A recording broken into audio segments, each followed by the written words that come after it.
May I speak in the name of God, who is our Creator, our Redeemer and our Sustainer.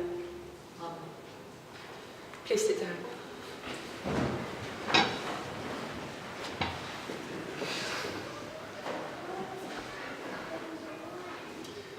Thinking about this morning's Gospel reading, I got to wondering how Thomas felt when he actually got back to the other disciples that first Easter evening. To be honest, I really felt for him, and I suspect I would have been a whole lot more grumpy than he was if I were in his position. We don't actually know why he wasn't with the other disciples in the room when Jesus appeared to them, but what we do know is that when he left, they'd locked themselves in, scared stiff. But by the time he returns, they're rejoicing and telling them they've seen Jesus. They have obviously been convinced of the resurrection by their encounter, and Thomas has clearly missed out on something significant. Jesus' appearance to the disciples I found quite intriguing. He begins by saying, "Peace be with you," which is a very normal greeting at that time.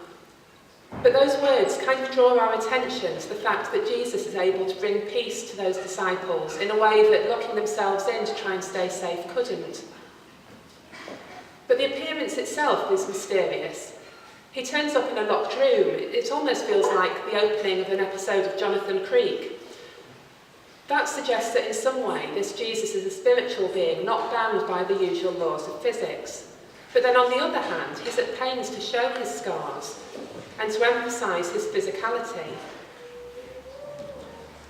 Once he's established who he is clearly, Jesus repeats his initial greeting and then talks to the disciples about their call to carry on his work.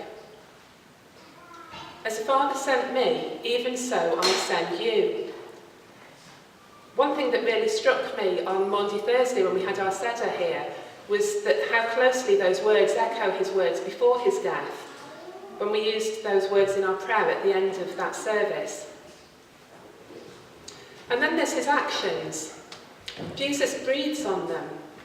It struck me as a particularly intimate way of imparting his spirit to the disciples. There's echoes in it of Genesis 2, the creation of the first human beings, when God breathed life into them, and of the breathing of life into the dry bones in Ezekiel. Jesus breathes on his disciples, and by doing that, he breathes new life into them, and they're transformed from fear to belief, given new life so that they're able to go out and continue Jesus' work. So Thomas clearly missed a very significant encounter, and also, of course, the chance to see his friend and Lord, for whom he must have been still in the middle of grieving. I wondered about his response.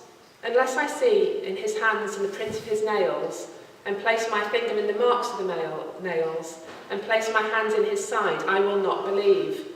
I wondered if maybe that was not just an expression of disbelief, but also of bewilderment, disappointment, and maybe a little bit of that sense we sometimes have of not quite daring to raise our hopes to believe something that seems a bit too wonderful.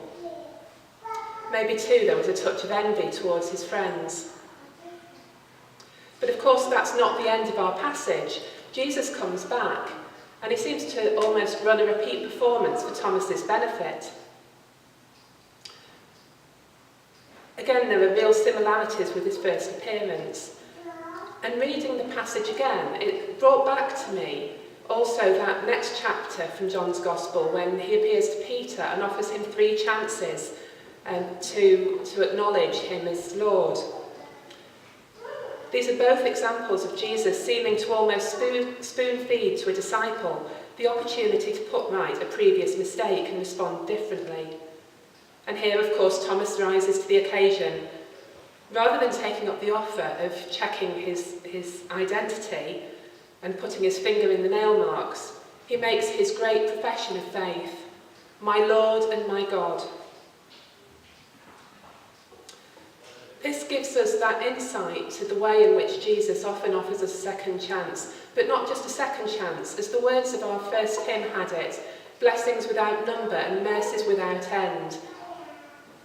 Time and again, even though we get it wrong, Jesus offers us another chance, and I find it very reassuring that when we read these stories of the very first disciples, they weren't any different to us in that respect.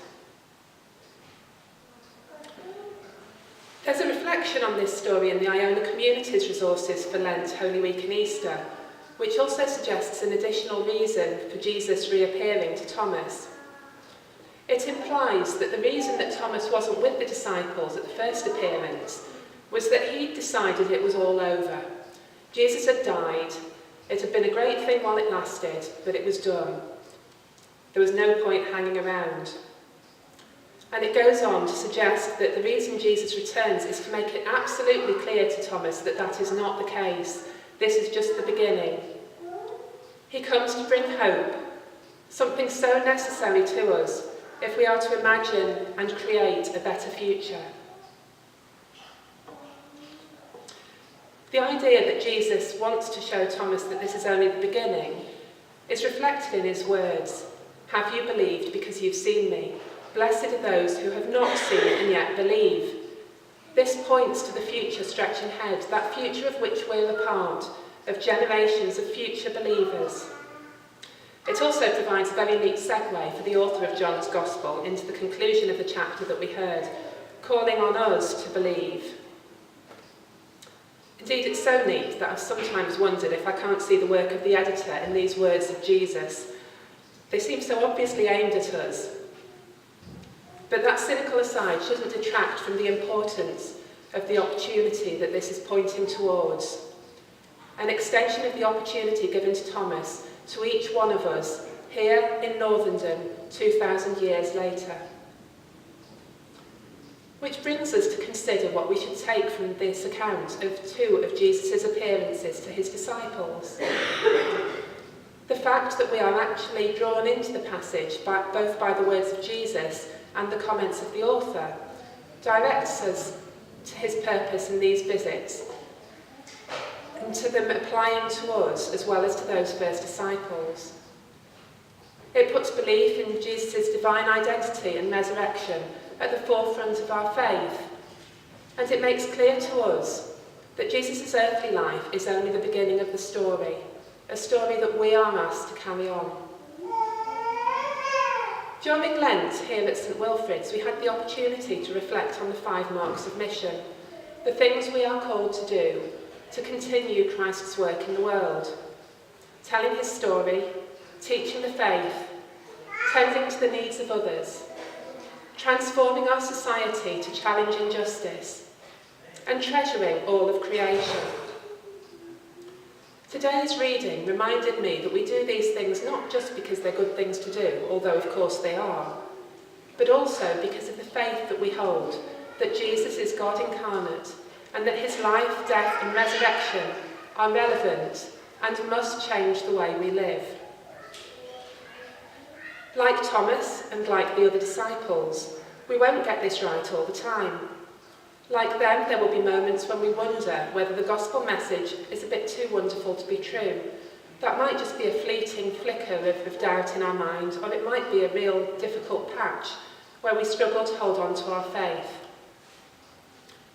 Like the disciples, there'll be times when we're afraid, and our fear might lead us to huddle together and look inward instead of reaching out. But just like he did for those first disciples, Jesus will return to us. He'll give us multiple opportunities to experience his presence and his love. Sometimes we'll recognise them easily.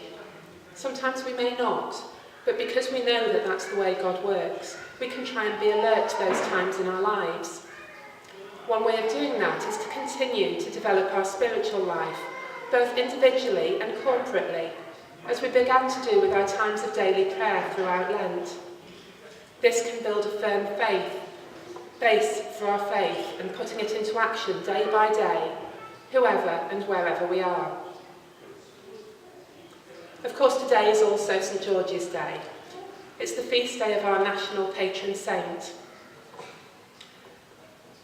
In recent days, there's been a little bit of discussion, and I've been aware of a campaign in some areas to think about changing our patron saint from St George to St Cuthbert, as the national saint, on the basis that St Cuthbert actually lived in England and did a lot to spread the faith.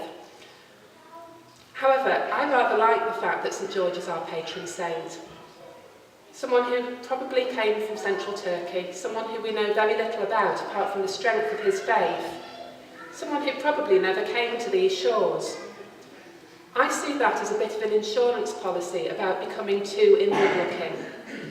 We have a patron saint who calls us to recognise that we are part of the world community and are called to see all, including the most unlikely, as our neighbours, our brothers and sisters in Christ. Next week is St Wilfrid's APCM. Hopefully it's not been completely overshadowed by news of another election this week. I feel it's really appropriate that here we're having our APCM in Easter season, not as many churches will have done during Lent. I think in this context we're able to focus on God's plan for this parish and for this community. You'll be electing the PCC that will be really critical in working on your mission action plan in the year coming forward, and that will be a very practical way of setting out how you're going to put into action those 5 marks of mission that we've been thinking about. No doubt that whole process will bring both challenges and great joys as you take it forward. There might be some changes which can be frightening from time to time. There might be a need to let go of some of what's gone before. But by being rooted firm in our faith, founded on our belief in Christ's resurrection, we can face those challenges and continue to be fruitful and grow as a shared spiritual home for the whole community in Northenden. I'd like to end with a prayer from the Wild Goose Resource Group. Let us pray. Jesus Christ, you meet us, your hands still hold, but your breath warm, and your conversation engaging. Death has not changed your accent or diminished your love. And though the world still shows signs of its imperfection, the good news is that you have destined it and all its people to be made whole.